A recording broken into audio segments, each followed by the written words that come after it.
Alrighty, hello all and welcome to RiskScout's webinar, Insights from 2023 Audit Findings. We are so excited that you've joined us here today for this exciting session. Now, before we dive into today's content, let's roll through some quick housekeeping items.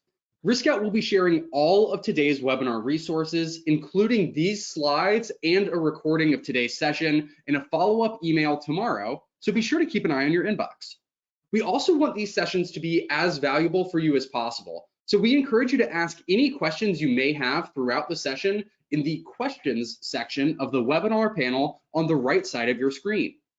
We'll also be running a few poll questions throughout today's webinar to better understand your audience and allow you to share with your peers, so your participation is greatly appreciated. For those of you that are joining us today for the first time, RiskScout is a team of former bankers, regulators, bank examiners, and industry experts that have joined together to help community financial institutions unlock complex markets to increase deposits from within their own backyard.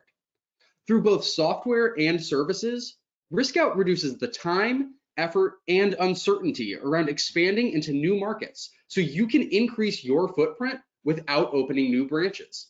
If you're interested in learning more, visit RiskScout.com and get in touch. Next week, RiskScout will be hosting a panel session where community banking leaders share pivotal learnings from the 2023 landscape and provide a preview of what lies ahead for the industry in 2024.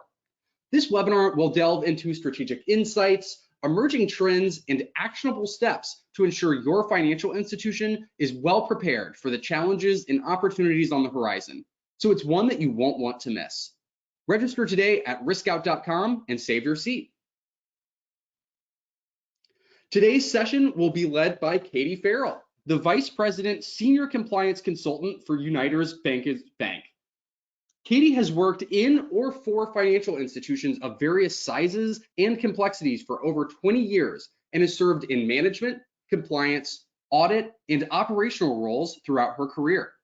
She joined United Bankers Bank in May of 2022, where she provided consultation and compliance solutions designed for community banks such as compliance audits, risk assessments, and system validations, policy, product, and education development, as well as virtual compliance support. We are very excited to have her joining us today. Now, before I pass it over to Katie to dive into today's webinar content, we do have a poll question that we would like to go ahead and ask you to set the stage for today's content. Now, that poll should be popping up on your screen right now, and it asks, do you outsource your AML CFT audits? You could answer any of the following responses that are yes, we always outsource, no, we always perform them internally, we do both internal and outsourced audits, maybe it changes from time to time, or maybe you're just not sure. Go ahead and get those responses into us. We'll give y'all just a couple more seconds here before we ask Katie how that kind of stacks up to what she tends to see. Excellent, thank you. It looks like we got the majority of our audience here has already responded. So we'll go ahead and share those results out. Katie, it looks like the majority of our audience here is outsourcing their AML CFT audits. 55%, about quarter of the audience today is doing a combination of internal and outsourced audits, with only 18% either not doing them or being unsure of if they're internal or external. How does that kind of stack up to what you typically see in your line of work? Well, I think if you move to the next slide, Ethan, we'll kind of shed some light on where the data from this presentation was derived. And I'm not surprised to see that the majority do outsource these audits. Maybe it's a lack of resources internally. Perhaps you're just looking for a fresh set of eyes, but that doesn't surprise me. And then we also realize that a lot of our clientele and those of you in the industry do perform a lot of your compliance monitoring internally. But those results don't surprise me, and I expect that the majority of our audience may fall into the category of many of the clients that we reviewed this year, and that the data that we are going to share with you today was derived. So just to give you a little bit of perspective on where our observations and this content came from, Hey, Katie, UVB, so sorry. Do you mind if yeah, at least it sounds like we're getting a little bit of feedback on your microphone on my end. Is it possible for you to turn it off and turn it back on really quick? sure. Let's try it now. How are we? That's way better. Thank you so much. Sorry about that. Perfect, perfect. And sorry about that, audience. Hopefully everything is clear now and there's no feedback. But before we dive into the observations and some of the things that we're seeing in the industry from the clients that we have reviewed this year, we did want to give you some background as to where this data was derived. And we so far conducted approximately 30 AML CFT audits this year. And you'll probably note that throughout the presentation, I may refer to it as AML CFT, BSA, AML. It's all synonymous with each other. But of those 30 clients, they did fall in the asset range of between 75 million and 1 billion. So varied greatly in asset size. They also widely range in the products and services that they offer, the customer bases in which they serve, and these clients are all regulated by the FDIC, OCC, and the Federal Reserve. And just to give you a little bit of context on staffing and program setup of these clients, most of these BSA compliance programs are overseen by one person. Usually that's the BSA officer, and hopefully they're lucky enough to have a little bit of support.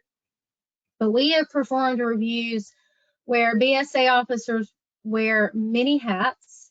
In some cases, the president, the chief operating officer, the CFO, the compliance officer, or also the designated BSA officer. So we realize that segregation of duties and ensuring that you're meeting all the needs of your compliance program can be a challenge at times. Some of our reviews also this year did include some further analysis if the bank was implementing new products or services, or merging or acquiring or plans to have implemented or overhauled their AML software that they utilize to monitor for suspicious activity and other tasks, as well as those who are thinking about administering a cannabis banking program. So the observations that we're going to cover today cover a wide gamut of situations. They are reflective of a wide array of expertise among personnel, and they also reflect a wide array of approach to banking in general. Some of our clients that we reviewed are in high growth mode and are very aggressive and innovative with digital product and service offerings, and others are just in maintenance mode, and they are, keeping their products and services as is. So just want to kind of give you some insight there as to where this data was derived. And before I get started, I do want to highlight, most importantly, what an amazing job our clients do in managing this aspect for their banks. We are so fortunate to partner with amazing community banks who are led by amazing BSA personnel, and they are super passionate about fighting financial crimes. So I didn't want to just start it off with saying these are some of the things that we have found where there's room for improvement. There's a lot of great things going on in the industry. With that, we'll move along to what we actually found this year. And these, of course, are the most common observations. This list is not exhaustive. And there are other things that definitely may come into play. But I think we could all agree that AML CFT compliance is somewhat straightforward.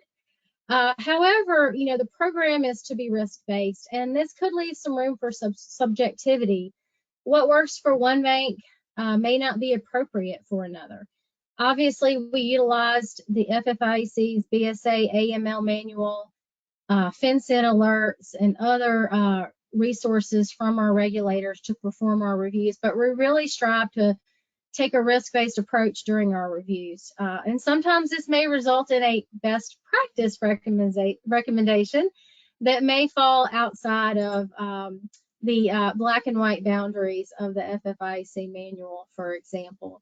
As part of our review, we also take a look at each client's last state or federal exam section that focused on AML-CFT. And while some of the findings are what they are, for example, if you file a CTR after 15 days from the transaction, then that is what it is. But we are seeing that there is some differing directives that we're finding in our reports that don't necessarily fit in a box per se. And we of course maintain confidentiality always, but we try to share what we see with other clients so they know what examiners are citing for their peers that are very similar to them in asset size and complexity. And we obviously get asked often why we've noted something in an audit report that wasn't in their last exam.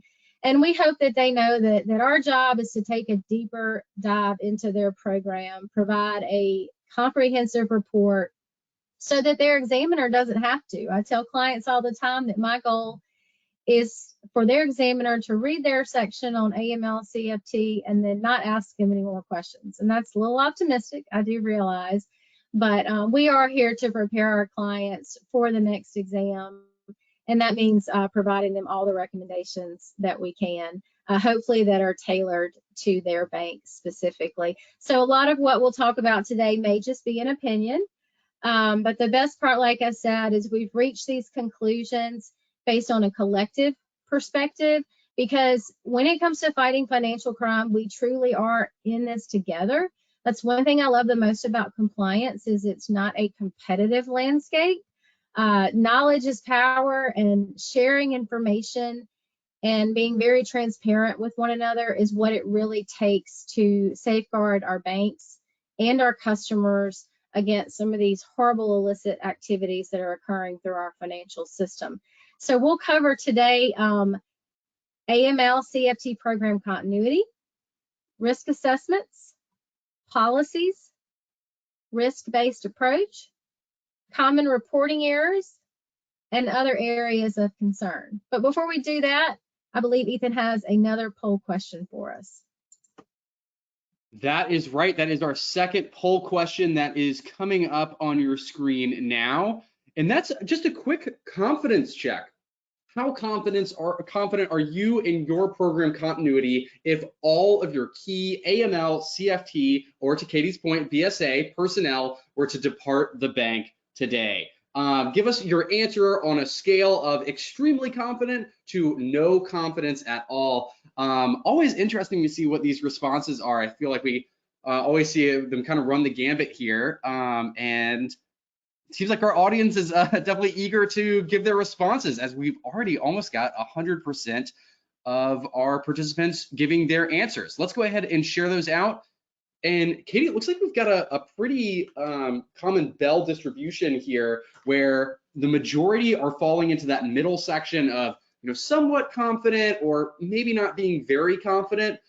Fortunately, we have a small amount that are in that no confidence at all, and some that are feeling extremely confident. Katie, I'm curious, how does this stack up to what you typically see at UBB? Well, this year alone, we have seen several situations where the departure of the BSA officer, whether it was planned, for example, the BSA officer was retiring, or not planned, that some of our clients and prospects and others in the industry were kind of left, they wreaked havoc. And, as we all know, many of our clients, BSA officers, wear multiple hats. And in some cases, the BSA officer is really the only person there that understands the daily responsibilities. And if they leave, whether it's suddenly or not, there's no one there to fill the gap. We've seen exam reports this year, a few of them, that specifically call out the absence of a plan if the BSA officer were to leave. Now, the FFIEC manual, the internal control section, has always stated that examiners are looking for program continuity despite changes in operations, management, or employee composition. However, in the past, we haven't seen this role deemed quote unquote essential, or even one that should be considered during succession planning. In the past, it seemed more of a suggestion, but during our reviews this year, we've uncovered that it clearly states some of our regulators are intending the BSA officer role to be considered during these exercises, and more importantly, documenting. A plan of action is vital to ensuring nothing falls through the cracks, and more importantly, so that illicit activity doesn't continue. Many of our clients utilize AML software to monitor for suspicious activity, manage alerts, file reports, keep up with high-risk customers. And in some cases, we have seen where the administrator is the only person at the bank who really understands the system, understands how the data flows from the core, or in some cases even has login credentials. And this is so important for suspicious activity monitoring. If even 1 week goes by where no one is monitoring transactions and customers, whether it's through software or manual reporting, it is amazing how quickly that can build up. And as we all know, everything is at light speed now. I keep saying that, the need for speed, it should be the quote for our industry. As far as payments and our customers' expectations. But what's also a lot faster now is fraud.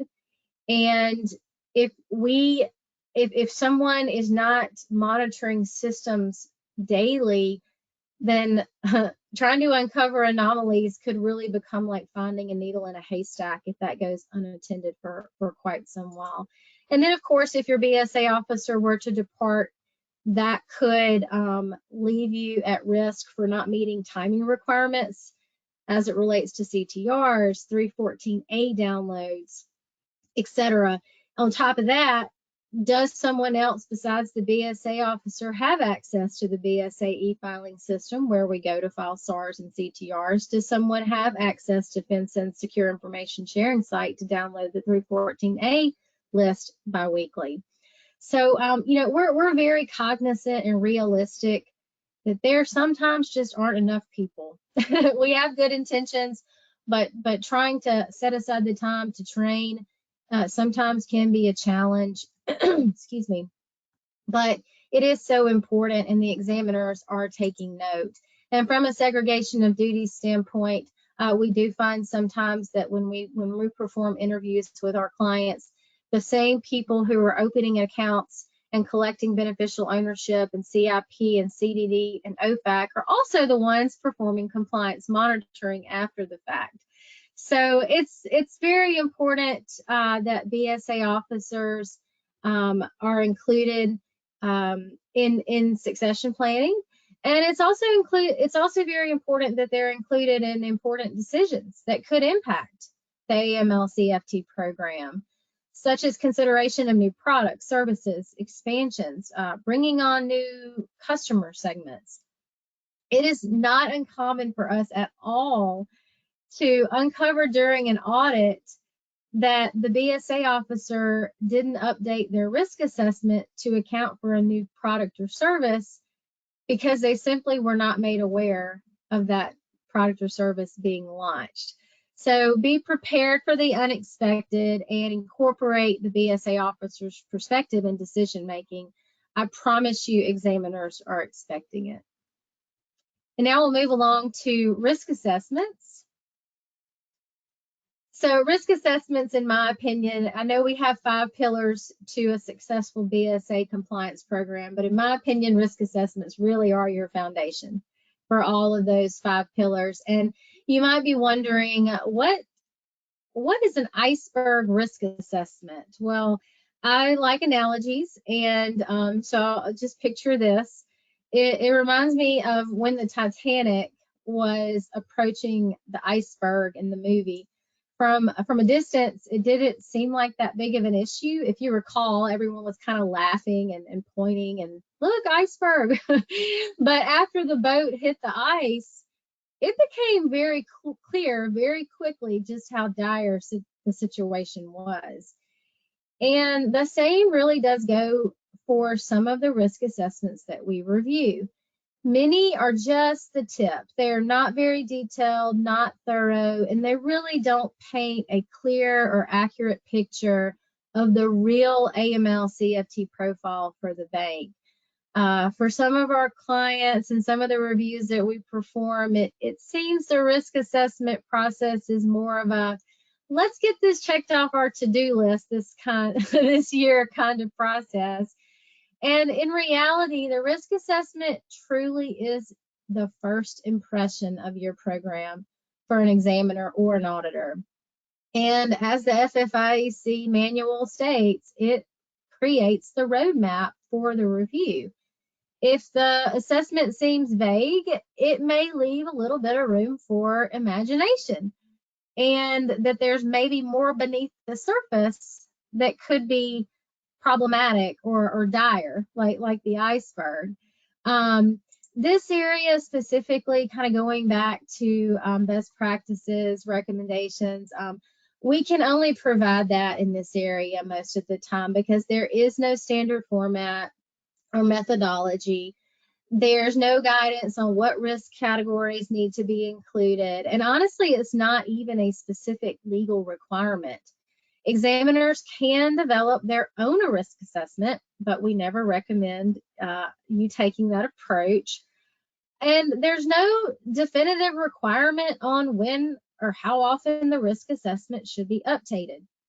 However, we do when making recommendations, try to make them very tailored to the institution so you can put your best foot forward. And part of those recommendations do include what you see here. Most importantly, quantitative data, which will clearly reflect trends over time. Any reasons and sharp increases or changes in direction of risk is always very helpful in fostering that transparency, especially to your board, so they understand the direction the risk in any given area may be going, so they can help you and provide, they can allocate adequate resources. For example, if CTRs dramatically increased from 2022 to 2023, explain why in your risk assessment. There may be a very reasonable explanation. Perhaps you onboarded a cash-intensive business that through your CDD processes were very transparent about how they expected to utilize the account.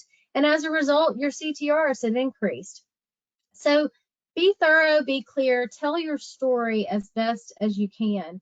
And most importantly, risk assessments are not intended to just highlight the bad things that can arise. It's also a great way to collaborate with other business units to uncover opportunities. You may find that your controls are working really well in one area and you're able to perhaps bring on that new product or service or market to a different customer segment. So the important thing about risk assessments is not pigeonholing that exercise to one person. It's usually the BSA officer we see when we perform reviews. They're carrying the brunt of that on their shoulders because risks and opportunities can come from various areas of the bank when it comes to AML CFT program. So bring people together. It's not just the BSA officer's responsibility to conduct this and collaborate. And then also be sure that when significant changes do occur that could impact your program, your risk assessment is updated at that time. Please don't feel that it is a once a year exercise that can only be conducted once a year. And please don't forget, this is your examiner's roadmap. So give them a clean, organized, thorough version of it. And now we will move on to policies. We review many policies, and they come in all different shapes and formats and voices. But we wanted to focus today on some of the things that we see that, where there are room for enhancement. First off is templates. We all know that sometimes it's why reinvent the wheel if you don't have to? And there's absolutely no problem with that. And templates are absolutely fine so long as they're used as they're intended, as a template. We often discover on some of our clients' policies different bank names, or the policy indicates certain products or services that if we easily jump over to their website, it's determined there is a discrepancy. Or through our interviews with the first line of defense, we uncover that the policy does not align at all with what's actually happening in the institution. We also sometimes come across policies that I consider piecemeal policies, and usually those are piecemeal together as a result of exam and audit findings over the years. I just want to encourage our audience to thoughtfully incorporate these enhancements versus just pasting them at the end of the policy, for example, to pacify your auditor or your examiner. Examiners really do expect a policy that flows well and is methodical. If a policy looks cluttered or appears to be a puzzle that has to be pieced together, your examiner may assume that the rest of your processes follow suit and aren't organized or thoughtfully incorporated. Tidiness and organization when it comes to policies really does set the tone. And then policy management in general, are your policies, whether it be AML, CFT, or other, are they easy to access? Does just one person have access to policies? If so, that's not going to be helpful for those who need to access it. Are they easy to search? Or are they collecting dust on someone's bookshelf and just get pulled off every year for a once a year renewal? And then more importantly, I think it's a culture perspective as it relates to policies. Are they considered a nuisance or an obstacle that you have to do every year, or do you really look at it as a resource? And I think that's where, as long as you view it as the latter, then you place a lot of passion into it and you really do view it as a tool to help your institution move forward. The great thing about AML CFT policies is the FFIEC manual is an excellent roadmap. And of course, we do not expect our clients to incorporate every single element of that manual into their policy. However, it is an awesome guide. And I promise you, I refer to their manual almost every single day. Obviously, please tailor it to your institution. Some of the policies we review look like a copy and paste straight from the manual with no real, thought process on how some of the elements of it could impact their bank. And another thing that we see with our policies are keep holding on to all of them and then approving them all at one time during the year. We don't recommend watering down your policy review approval process by sandwiching in all these policies among each other, because ultimately your board is responsible for your compliance, your AML CFT compliance program. And if you're presenting them with 30 policies at once, I promise you, they're not digesting the information and asking maybe the important questions they need to when the time comes. So please try to spread the wealth across the year and be sure that this policy specifically is one that your board, because they are ultimately responsible for it, does understand. And let's see, I think that was most of my comments here. I don't want to get too much into the procedures versus policy because that's really, subjective, but just be sure that your policy is structured in a way that pretty much establishes your stance on certain areas, but doesn't get too much into the nitty-gritty of how your front line is going to carry out these processes, because although I do recommend updating your policy as much as needed, I'd hate for you to have to update it, every time there's a small procedural change. Hey, Katie, before we move on here, we actually did get a couple of questions about this slide in particular, if you don't mind. We had one regarding the board point that you had just made, asking how much buy-in should I be aiming to get from my board when I am developing my policies and procedures? Would you be able to speak to that a little bit more? Well, the board's responsibility is to govern and oversee this aspect of your program. They're not necessarily there to, they're there to empower management to carry out the tasks in whatever which way they see fit and administer the program appropriately. I think the important thing here is to establish a policy that your board can easily digest and understand, so they feel confident in the program without getting too nitty gritty in the procedural aspect. And then, like I said, give them time to really take a look at the policy, ask questions, because ultimately they're the ones that are going to have to answer to the regulator. Thank you for that. And we had one more, and that is saying, in regards of using templates, is it a better idea to just use them as a reference point and avoid using them to start out at all? Or is it still okay to start with a template and then tailor it from there?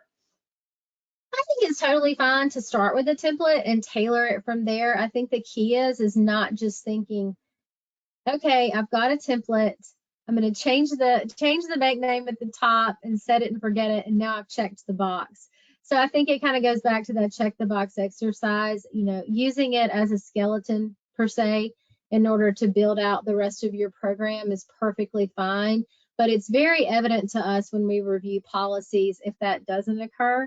It's very easy sometimes to detect when, a policy was kind of, purchased off the shelf, so to speak, and implemented just for the sake of needing it because regulations require it. Perfect. Thank you for that, Katie. I greatly appreciate it. Again, if you do have any other questions you'd like to ask, don't hesitate to use that questions box, and we'll do what we can to get them answered. Thanks, Ethan. All right, moving right along to risk-based approach to your program. This is nothing new. This terminology has been around for a while, but it does continue to be a challenge for many of our clients, primarily because of the disconnect of the message of risk-based, and then the way that the examiners interpret and apply the approach. And I'll be honest, it's a balancing act for us too, here on UBB's side, and when we look at these programs, because no two AML CFT programs are alike. No two customer segments or markets are the same.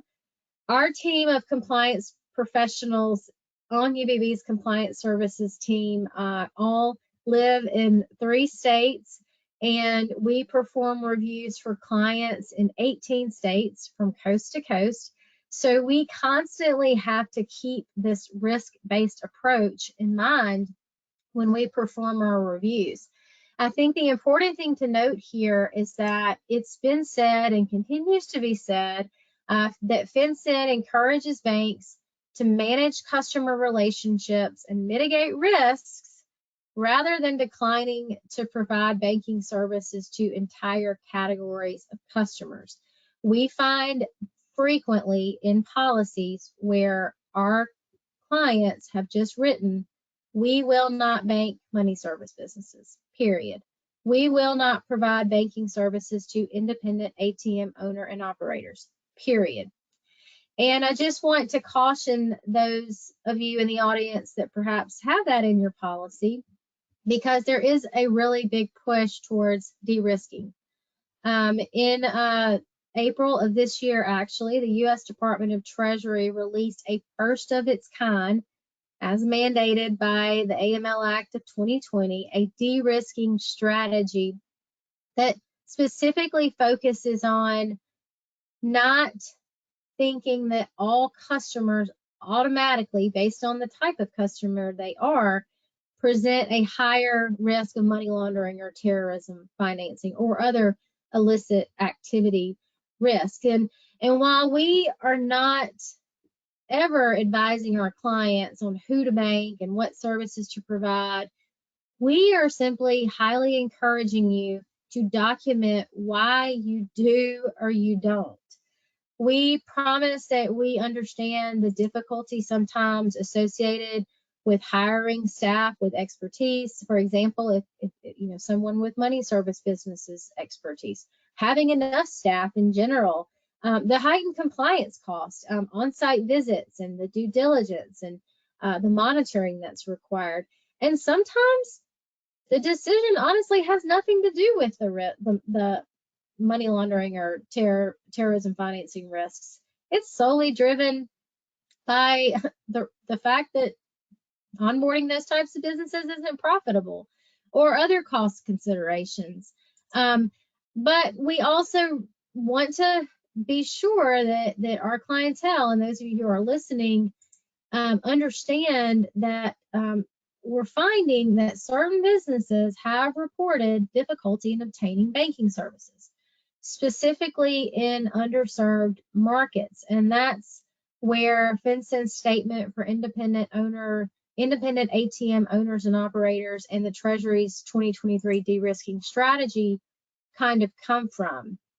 It's addressing that blanket declination of services without really explaining why.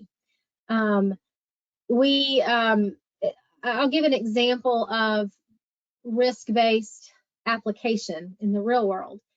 Obviously, if you have a commercial customer who maintains 40 ATM machines in 40 different locations that are sourced by your bank and various other banks, and in some cases you don't know, obviously they're higher risk than your local grocery store down the street who decides to place an ATM in the store to provide customer service to their shoppers.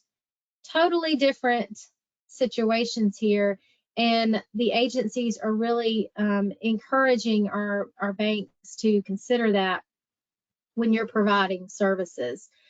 More to come on this topic, especially perhaps some future rulemaking, hopefully to provide some better clarity on how banks can prioritize the allocation of compliance resources and maybe focus less on some of those lower risk customers and activities. And then obviously, you know, there's software out there that can help automate some of this heavy lifting when it comes to these inherently higher risk customers. RiskScout being one of them does a great job at providing tools to help manage some of these customers. But I just encourage you all to be very thoughtful about who you bank and who you do not bank. And if you literally cannot service these customers because of a lack of resources, that's absolutely okay, but please document that in your risk assessment as to why you're not able to provide those services. And I'd be remiss if I didn't bring up cannabis related businesses. Obviously it's not federally legal. Therefore, there's no real federal guidance other than, the guidance around SARS and things like that. So many of our clients just literally state within their policy they will not bank them because it's not federally legal. And I believe that's okay at this point. UBB this year alone, we've had several clients who have asked us lots of questions about banking cannabis related businesses. United Bankers Bank is headquartered in Minnesota, and in August, cannabis became recreationally legal. So we're getting lots of questions about that. And honestly, our recommendation as far as approach remains as it would for your money service business or your privately owned ATM. Implement the controls to mitigate the risk. There's some great resources out there to help banks kind of guide them through the decision-making process. Our banks that we are partner with, we have some that are super aggressive in seeking out cannabis-related businesses, and then we have some who are absolutely adamant that they won't. And then many, though, are in the middle where they just want to be able to serve their communities. And if that means bringing on some cannabis-related businesses, then they are willing to do that. So just keep in mind the risk-based approach, and more to come there. Moving on to some of our common reporting errors that we see. We all love suspicious activity reports and CTRs and all the technical nuances that come along with that. But what we've seen this past year from our reviews, and often, I'll be honest with you, the reason that the technical errors may occur is because, fortunately, the client didn't have much potential suspicious activity, but unfortunately, because they did it, they don't file many reports, and so it becomes quite a task each time they file the reports. But we do see often where an escalation process is not clearly defined for some of the reviews that were performed, and what that means is, does your staff, does your frontline know what red flags to look for? And do they know how to escalate the situation to the BSA department or whomever is responsible for making a decision to file a SAR? And more importantly, do they know what really constitutes potential suspicious activity? And do they feel empowered to escalate that activity? We've performed reviews for clients where they've stated within the last year they've had absolutely zero escalated instances of activity that they needed to further investigate. And I kind of find that hard to believe, especially with check fraud being as rampant as it is right now, and just all of the frauds and scams that we're experiencing, unfortunately. So make sure your staff feels empowered. Also, it's very important to document investigations that do not result in the SAR. Just as important as it is for those where you do decide to file one. We also have found several instances where 90-day reviews of initial SAR filings were not documented. The FFIEC states the decision to file a SAR or not should be documented with supporting documentation, and this does include 90-day reviews. We regularly find that the decision to either file a continuing report or close the case are not documented. In most cases, our clients state that they took a look at the account, everything looked normal and everything was fine, but we were not able to validate that through documentation. Another important thing, technical aspect, is just ensuring that your narrative and your SARs align with the data fields. For example, if your narrative states that the reason for suspicion is wire fraud, but you haven't checked the wire fraud or the funds transfer box as the payment mechanism used, it could skew the queries. The data fields really are used by law enforcement to perform queries to identify trends across the entire industry. So the more accurate you can be, the better it is at catching these bad actors and tying together and putting together all the puzzle pieces. And then on the non-critical versus critical fields in both CTRs and SARs, please remember, all known information to the bank should be included regardless of whether that asterisk is there. The only reason the asterisk is there is because those fields have to be completed in order for the BSA e-filing system to accept the report. So we get that sometimes if, for instance, the occupation or nature of business for an existing customer is not on the CTR, we note that as an exception. And then we get a little bit of a kickback as to, well, it's not a critical field. Well, it's very clear both through the filing guides, FAQs, and other resources that all known information should be included there. 314A, we do find at times that it's a little unclear. Everybody has a little bit different processes on how they document this, but just be sure that you're able to prove later to either an auditor or an examiner that you downloaded the list from FinCEN timely, you performed the scrub against your database, and you reported any positive matches. And documentation is critical to ensure that you're able to validate that later. And I also want to reiterate your resources. The CTR filing guide, the SAR filing guide, both have FAQs associated. FinCEN has a great contact center. If you ever have questions about technical filing, about the technical pieces of this, I always encourage you to reach out to FinCEN through their contact center. I am very I will tell you, I reach out to them quite a bit if I have a question that's a little bit technical or the scenario is a little bit out of the sorts. Please use your resources. They typically get back to me within 24 hours. And I also highly recommend secondary reviews. If you do not file SARs very often, please have someone else take a look at that report before you officially file it with FinCEN. And there are a few other considerations that I wanted to be sure that I touched on as we wrap up some of our observations. And the first would be reporting. And I may be a little over the top because I don't think too much is too much. But again, I will reiterate how important it is that your board understands what's going on in your program. Any regulatory or internal changes that significantly impact your program should be communicated with your board in writing. If it's not in writing, it didn't happen, right? Transparency is so critical for this program, especially because it's the board's responsibility to ensure that it's carried out appropriately. And we also want to make sure that when we perform our reviews, that remediation for audit or exam findings is timely, accurate, and reported regularly to the board. And then, of course, SARs need to be filed, or not filed, but they need to be communicated to your board as soon as reasonable, of course, maintained in a confidential state.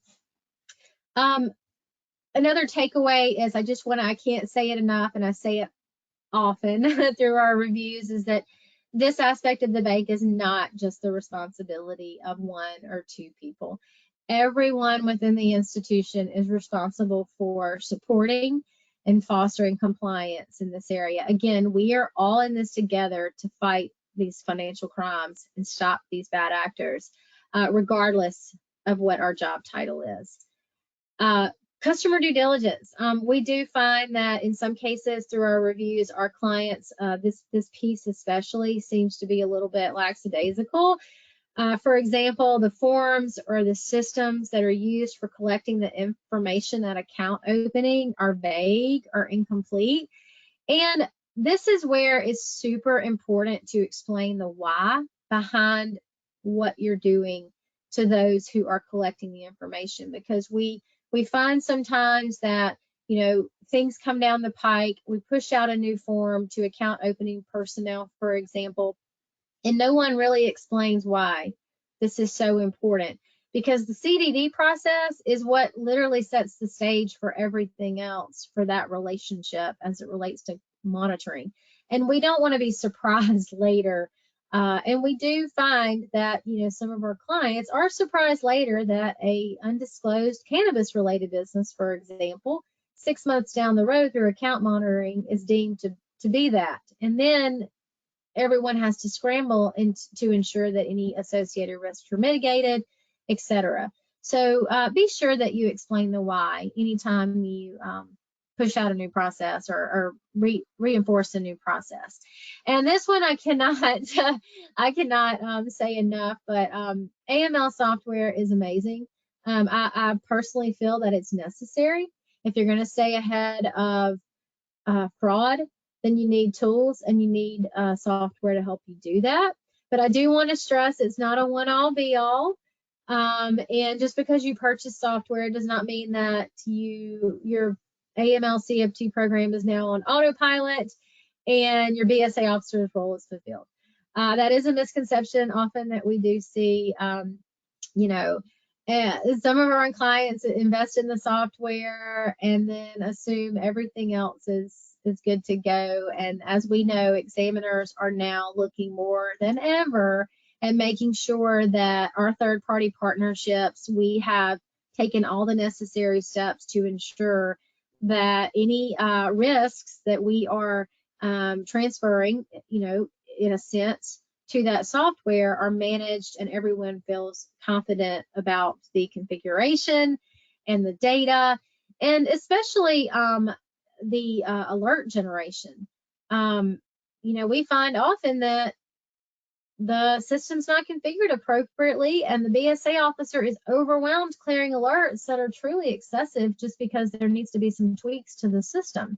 So just wanted to say that while software is amazing, it is, in my opinion, more a tool for your BSA officers so that you can help direct their focus on strategy and planning, and really having a seat at the table for making some of the more important decisions. Training, you know, as I wrap up each review that I perform, that area is the last one that we go over, and I always try to make it a point to encourage those who are sitting in on the wrap-up meeting how important it is to allocate the resources to your personnel to take advantage of continuing education. Encourage them to collaborate with other compliance professionals. Again, like I said, sharing and information gathering is everything in the realm of compliance. And I think it also shows when you collaborate with other professionals, you can skin the cat in more than one way. And sometimes we kind of get in our bubble in our own institutions, and we feel that our way of doing things is the only way until we really start talking and sharing. And I promise you, examiners really love to see the desire to continue education and remain on the cusp of what's going on out there in the industry. And there's so many free resources. And I find that often when I get into performing reviews for clients, they just provide me with the computer-based training records that they've completed within the last year. But then when we get to talking, they start telling me about all the webinars they've attended and things like this. Like RiskScout does an amazing job of keeping the industry updated through platforms like this. And I asked them, I'm like, you need to document it. Document every conversation that you have. Document every webinar that you attend. That is all part of your training program, and it really reflects your dedication to ensuring that your program is up to speed. And then finally, enforcement actions. I know that you all may be thinking that this year, the majority, and even historically, the enforcement actions have been placed on larger global banks, mostly in the realm of sanctions violations. But I promise you, bad things can happen in our own backyards. I live, and you can probably tell, I live in the South. I live in Mississippi.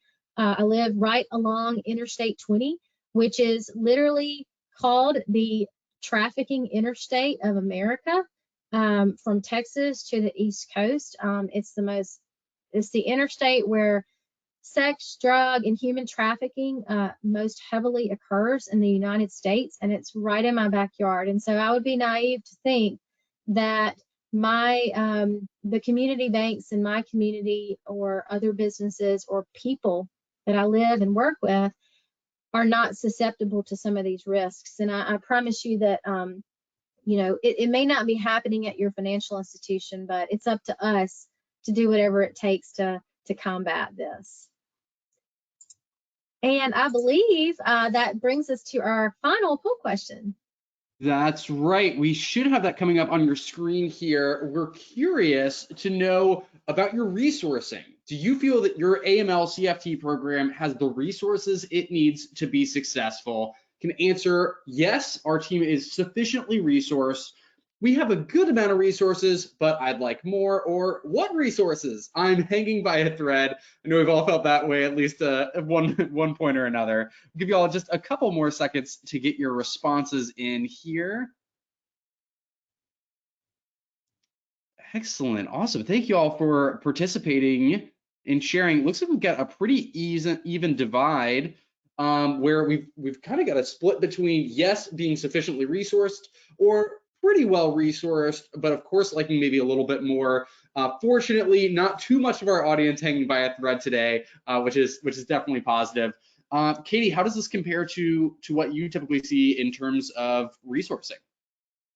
Yeah, I think we all could agree that, you know, resources are hard to come by when you're in the world of compliance. And just so that you all know, you know, I have been a BSA officer and I have been a compliance officer, and fighting for resources was something I did very often. So I completely can relate and understand. Just know that you've got partners out there in the industry, and know that you've got friends in us. And like I said, you know, when you do what we do, and you, especially in regard to fighting financial crime, you know, you have resources out there, even if they're not within your own four walls. So don't be afraid to ask. I promise you, someone else is experiencing what you've experienced. So not surprised on that one. We all could use a little bit more help. And then finally, our takeaways. It's hard to put together takeaways because I could go on and on forever with what we're talking about today. And this is something I'm very passionate about. And I know it's not a one size fit all. And I understand some of our audience may be of a larger asset size, perhaps, and more complex in their products and services. But hopefully today, some of these takeaways are universal to your bank, regardless of some of those differences. I think the key here is I can't stress enough that compliance with this piece for our banks is everyone's responsibility, and examiners expect that if they detect that all of this is, like I said, the burden of one person, that could be a problem. If they detect that the bank has not even considered what would happen if the BSA officer were to depart, that could be a problem. If they detect that the BSA officer is not included in conversations that could impact the program or not considered, that could be a problem. I can't speak enough to your risk assessment and really taking the time to work through that exercise. And that's exactly, it's an exercise. And it's one that it provides you that opportunity, whether it's annually or as significant changes occur, to really sit down with others and think about how what you do at your bank impacts this program. And then you implement the appropriate controls, because we actually see sometimes, believe it or not, where the controls are way too much. The risk profile is low, but the controls are off the charts. And so the resources are exhausted because there's just not really been a thoughtful alignment there. And then I know I haven't said it today. I just realized that I haven't said the KYC acronym. But, this all boils down to knowing your customer. I think most of what we do, if not everything, really boils down to knowing who you're doing business with, and then managing that and monitoring that. And the only way to really do that is to ask the difficult questions. Empower your front line to ask the questions, because we often get questions from clients where, for instance, let's say we're reviewing a CTR where someone came in and they withdrew $55,000 and it doesn't align with the expected activity based on their CDD. It doesn't align with their occupation. And then we ask the BSA officer, what's going on here? This is kind of a little bit of an anomaly based on their usual activity. And they're like, I have no idea. And then they ask the person who processed the transaction, and no one really knows the customer and why they're doing what they're doing. And speaking from someone who has literally been asked those questions of an examiner about a transaction that took place months prior, it's so important to document these things and ensure that you really do the best of your ability to form that reasonable belief that you know your customer and you are expecting their anticipated activity, or you're anticipating their expected activity as best as you can. And then more importantly, please don't view this program as a obstacle or a hurdle or a nuisance. Please view it as a tool to help you innovate and carry out your strategic goals. We, more than anyone, want you to be as progressive or as conservative as you'd like and still feel very confident in the BSA program that you've built. Excellent. Well, I think that brings us to the end here. Now, we are just about at time. We've got one final poll question that we'll go ahead and put up for you. This is a fully optional poll question, and you are able to select as many or as few responses as you'd like. This is just asking if you'd be interested in speaking with RiskScout about any of the things that we talked about today, or anything else that you might need help with at your FI, because that's what we're here for. We're here to help you out.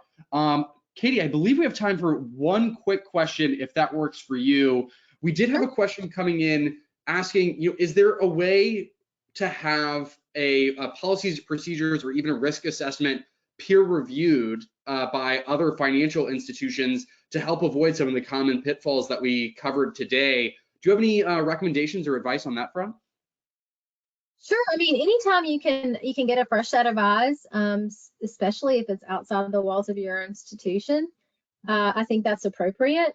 We at UBB, we provide reviews all the time for our clients and prospects and friends in the industry to give that extra set of eyes, because, like I said, sometimes you just don't know until you seek out external advice. And so, yeah, anytime you can get a secondary review or a different perspective, we always encourage that. And we here at UBB are here to help if you ever need us. Excellent. Thank you so much, Katie. I know that we are at time. If you had a question that you asked and we just weren't able to get to it, or if you'd like to follow up with us offline, you can see our contact information on the screen now. We would love to follow up with you and make sure that we have you leaving as comfortable as possible in your program and helping you walk away with some of the insights that we learned from these audits from the past year. Katie, I want to give a big thank you to you for joining us today and sharing some of the insights and learnings from UBB. Super, super interesting, very impactful, and I know that we'll all be walking away learning a little bit more and hopefully bringing that back to improve our programs. For our audience, keep an eye on your inbox, as we will be sending out the recording, the slides, and any additional resources this week for your convenience. If you do have any additional questions, if you want to learn more about RiskScout, or if you just want to stop by and say hi, feel free to visit us at riskscout.com, and we truly hope to see you join us on the next webinar. Katie, thank you again so much. Thank you, and happy holidays, everyone.